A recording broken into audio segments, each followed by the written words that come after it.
The aphorism, as a man thinketh in his heart, so is he, not only embraces the whole of a man's being, but is so comprehensive as to reach out to every condition and circumstance of his life. A man is literally what he thinks, his character being the complete sum of all his thoughts. As the plant springs from and could not be without the seed, so every act of a man springs from the hidden seeds of thought and could not have appeared without them. This applies equally to those acts called spontaneous and unpremeditated as to those which are deliberately executed. Act is the blossom of thought, and joy and suffering are its fruits. Thus does a man garner in the sweet and bitter fruitage of his own husbandry.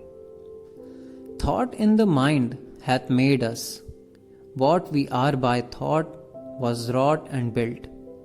If a man's mind hath evil thoughts, pain comes on him as comes the wheel the ox behind.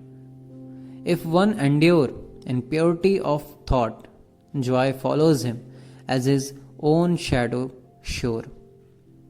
Man is a growth by law, and not a creation by artifice, and cause and effect is as absolute and undeviating in the hidden realm of thought as in the world of visible and material things.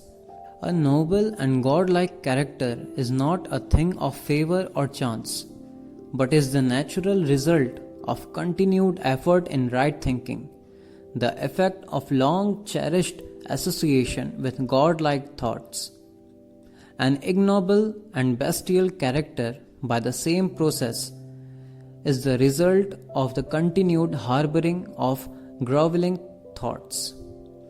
Man is made or unmade by himself. In the armory of thought he forges the weapons by which he destroys himself. He also fashions the tools with which he builds for himself heavenly mansions of joy and strength and peace. By the right choice and true application of thought, man ascends to the divine perfection. By the abuse and wrong application of thought, he descends below the level of the beast. Between these two extremes are all the grades of character, and man is their maker and master. Of all the beautiful truths pertaining to the soul which have been restored and brought to the light in this age, none is more gladdening or fruitful of divine promise and confidence than this, that man is the master of thought, the molder of character, and the maker and shaper of condition, environment, and destiny. As a being of power, intelligence, and love, and the lord of his own thoughts, man holds the key to every situation and contains within himself that transforming and regenerative agency by which he may make himself what he wills. Man is always the master, even in his weaker and most abandoned state, but in his weakness and degradation, he is the foolish master who misgoverns his household. When he begins to reflect upon his condition and to search diligently for the law upon which his being is established, he then becomes the wise master, directing his energies with intelligence and fashioning his thoughts to fruitful issues.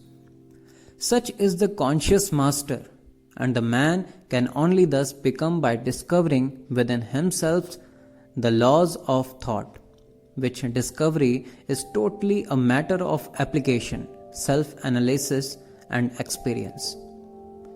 Only by much searching and mining are gold and diamonds obtained, and man can find every truth connected with his being, if he will dig deep into the mine of his soul, and that he is the maker of his character, the molder of his life, and the builder of his destiny.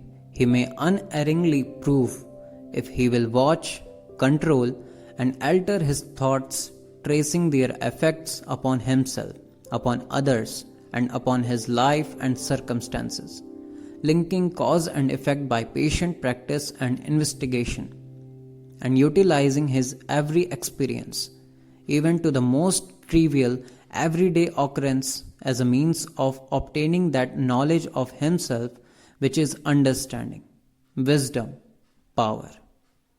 In this direction, as in no other, is the law absolute that he that seeketh findeth, and to him that knocketh it shall be opened.